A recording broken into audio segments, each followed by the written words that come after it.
No ST, no rest. জনজাতিকৰণ আমাক লাগিবই। অসম চৰকাৰ হায় হায়। ভাৰত চৰকাৰ হায় হায়। বিজেপি চৰকাৰ হায় হায়। No ST, no vote. ছাত্ৰসকলক আমাক লাগিবই। No ST, no rest. No ST, no কাম নাই হিমন্ত বিশ্ব কাম নাই বিজেপি চৰকাৰ কাম নাই বিজেপি চৰকাৰ কাম নাই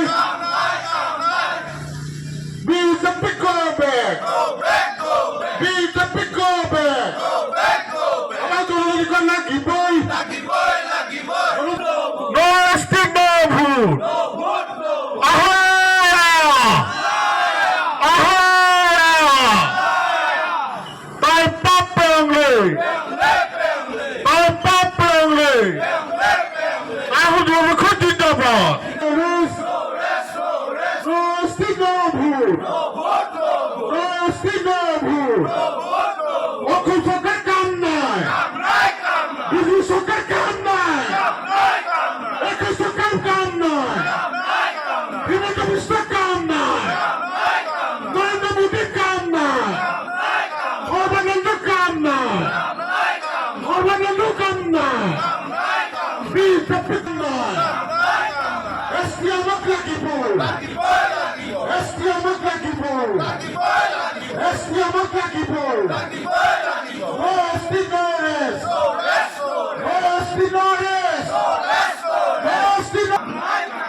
চনৰ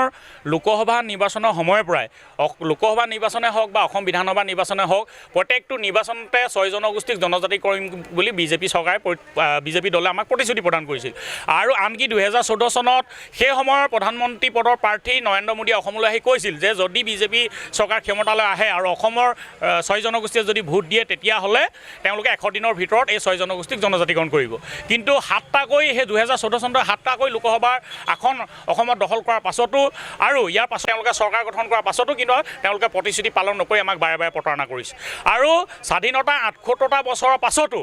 আজি তাৰিখত স্বাধীন নাগৰিকৰ যিবিলাক অধিকাৰ সেই অধিকাৰবিলাক আজি টাই আহোম জনগোষ্ঠীয়ে ভোগ কৰিবলৈ পোৱা নাই বাবে আজি আমি স্বাধীনতা দিৱস অতি অনিচ্ছা সত্ত্বে আমি আজি পৰিত্যাগ কৰিবলৈ আমি বাধ্য হৈছোঁ বৰ্জন কৰিবলৈ বাধ্য হৈছোঁ আৰু আজি স্বাধীনতা দিৱসৰ দিনাখনেই আজি আমি প্ৰতিবাদত নামিবলগীয়া হোৱা বিষয়টো এখন গণতান্ত্ৰিক চৰকাৰৰ বাবে অতি লজ্জাৰ বিষয় আগতে আমাৰ এটা শ্লোগান আছিল নো ST নো ৰেষ্ট এতিয়া আমাৰ এটা নৰে তেতিয়াহ'লে তেওঁলোকে আমাৰ ভোট নেপাব ইতিমধ্যে 2024 চনৰ যোৰহাটবাসী ৰাইজে ইয়াক প্ৰতিফলন ঘটাইছে আৰু যদিহে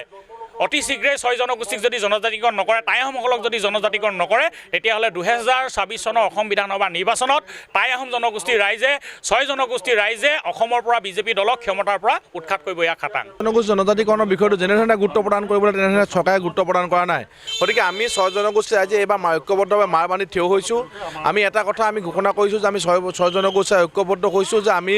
অতি শীঘ্ৰে যাতে আমাৰ জনজাতিকৰণ মৰ্যাদা প্ৰদান কৰক আৰু 26ত এইটো এটা প্ৰধান ইছ্যু হ'ব অসমৰ বিশেষকৈ এবাৰ যোৱাত লোকসভাত এটা আপোনালোকে প্ৰতিফলন সকলোকে দেখিছে গতিকে আমি যদি 6 জনগোষ্ঠী জনজাতিকৰণ নকৰে কিন্তু অনাগত সময়ত আমি নো ভোট আমি দিয়াৰ সিদ্ধান্ত লৈছোঁ আৰু গতিকে আমাৰ 6 জনগোষ্ঠী জনজাতিকৰণৰ লগত আমাৰ স্বায়ত্ব শাসনৰ কথা আছে আহোমসকলৰ স্বায়ত্ব শাসনৰ যি ডিমাণ্ড সেই ডিমাণ্ডটো আমি আজি ইয়াত ৰাখিছোঁ গতিকে আমি স্বাধীনতা দিৱস বৰ্জন কৰিছোঁ এই আজি দেখে ভাৰতবৰ্ষই আজি ৭৭তম স্বাধীনতা দিৱস যেনে পালন কৰিছে তাত আমি কিন্তু বৰ্জন কৰাৰ এটা কাৰ্যসূচী ল'বলগীয়া হৈছে ইয়াতকৈ দুখৰ বিষয় এইখন দেশৰ কাৰণে থাকিব